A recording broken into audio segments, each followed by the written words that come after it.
Bonjour à toutes. Depuis que Yolande m'a parlé de votre activité, j'espérais être en mesure d'être avec vous, mais malheureusement, je suis retenue à la Chambre des communes à Ottawa. Malgré ça, je tenais à y participer. J'y tenais vraiment beaucoup parce que même si je connais seulement quelques-unes d'entre vous personnellement, j'ai l'impression de faire partie de la gang. Je suis étonnamment devenue une politicienne, mais j'œuvre dans le secteur de l'agriculture comme vous et je me considère toujours comme une entrepreneur.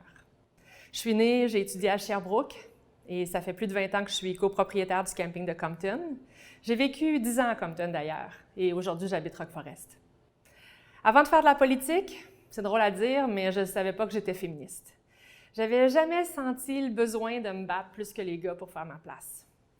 Il a fallu que je me trouve confrontée aux grands défis sociaux de notre pays pour que je me rende compte à quel point les Canadiennes, et même les Québécoises, avaient encore besoin qu'il y ait des femmes qui se lèvent pour porter leur voix, pour s'assurer qu'elles soient entendues, protégées et qu'elles aient accès à toutes les opportunités que notre société peut offrir. Pendant 3 ans et demi, j'ai eu l'immense privilège de revoir de fond en comble la politique de développement international du Canada. J'ai visité 32 pays, j'ai rencontré des femmes parmi les plus vulnérables au monde. Dans des camps de réfugiés, j'ai reçu des témoignages de femmes et de filles tellement insoutenables. La violence qu'elles avaient subie et qu'elles risquaient encore de subir tous les jours était inqualifiable, inimaginable même dans notre compréhension du monde à nous. J'ai aussi rencontré de nombreuses femmes dans les écoles, les cliniques, les projets agricoles. Et c'est à travers cette expérience que j'ai compris que j'avais le devoir de me lever pour elles, que ce soit chez moi ou aux Nations unies. Et c'est ce que je fais maintenant. Certainement pour défendre les droits humains, mais aussi parce que j'ai réalisé à quel point la participation des femmes est essentielle au développement d'une communauté. Plusieurs grandes études en font la démonstration. Les pays qui réussissent le mieux sont ceux où les filles et les femmes ont le pouvoir de développer leur plein potentiel et de participer à la vie sociale, économique, politique de leur communauté. Alors, ma plus grande fierté des dernières années, c'est d'avoir fait de la politique de développement international du Canada une politique féministe. Depuis ce jour, les femmes des pays en crise ou en développement ne sont plus seulement des bénéficiaires aux yeux du Canada, mais elles sont des agentes de changement. En mars 2019, le premier ministre Trudeau a fait de moi la première femme ministre de l'Agriculture au Canada. Un honneur avec de grandes responsabilités.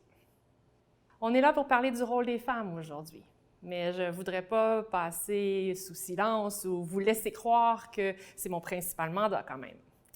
Il y a 3 fonctions au ministère fédéral de l'Agriculture et de l'Agroalimentaire. La gestion des risques pour les producteurs et les productrices agricoles, le développement des marchés et la recherche et l'innovation. Donc, parmi mes priorités actuelles, je compte entre autres compléter les compensations pour les secteurs sous gestion de l'offre, améliorer les programmes de gestion des risques, dont AgriStabilité, réouvrir certains marchés, dont la Chine, et en développer d'autres, investir dans la recherche, encourager l'innovation pour une agriculture durable et prospère, faciliter les transferts intergénérationnels en améliorant les mesures fiscales aussi. Et je dois vous dire qu'on travaille très fort pour éviter que la fièvre porcine africaine atteigne notre continent et pour qu'on soit prêt s'il fallait que ça arrive. Je suis donc aussi responsable de l'Agence canadienne d'inspection des aliments pour les enjeux qui sont liés à la santé des plantes et des animaux et au commerce international. Aussitôt arrivée dans ces nouvelles fonctions, je me suis aperçue à quel point les femmes et les jeunes étaient sous-représentés dans les différentes instances. Pourtant, tout le monde sait que nos fermes familiales tiennent autant sur madame que sur monsieur. Vous êtes certainement aussi qualifiés qu'eux pour gérer l'industrie et façonner son avenir. Vous devez être aux tables de décision. Je crois profondément que toutes les organisations gagnent lorsqu'elles prennent les mesures pour bénéficier d'une diversité d'expertise, mais aussi d'une diversité de vécus. Les hommes et les femmes ne voient pas les choses de la même façon, ne les comprennent pas, ne les vivent pas de la même façon. Pas plus que les différentes générations ou les différentes minorités. Et c'est quand toute cette diversité de perspectives-là s'entrecroise qu'on définit le mieux les enjeux et les opportunités. Alors, vous pouvez compter sur moi pour jouer du coude avec vos différents représentants, pour qu'une plus grande place soit faite aux jeunes et aux femmes. Et je vais vous dire que c'est pas facile.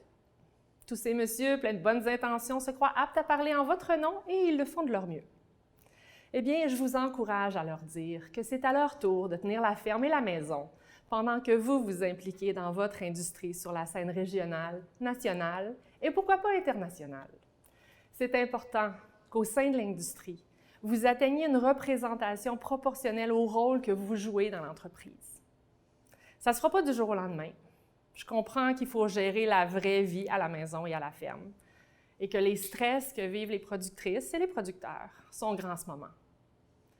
Les conseils d'administration ou la politique, ça ne présente pas d'attrait pour toutes les femmes, ni pour tous les hommes d'ailleurs.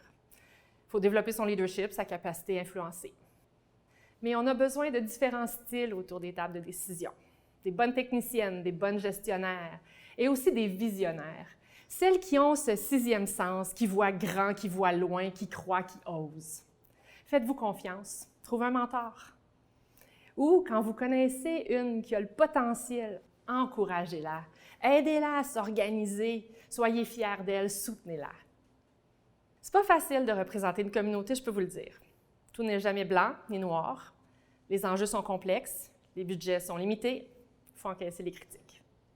Mais ultimement, on a le pouvoir de changer les choses pour le mieux. On prend des décisions, souvent difficiles, mais toujours dans le but d'améliorer la vie du plus grand nombre, sans laisser personne derrière.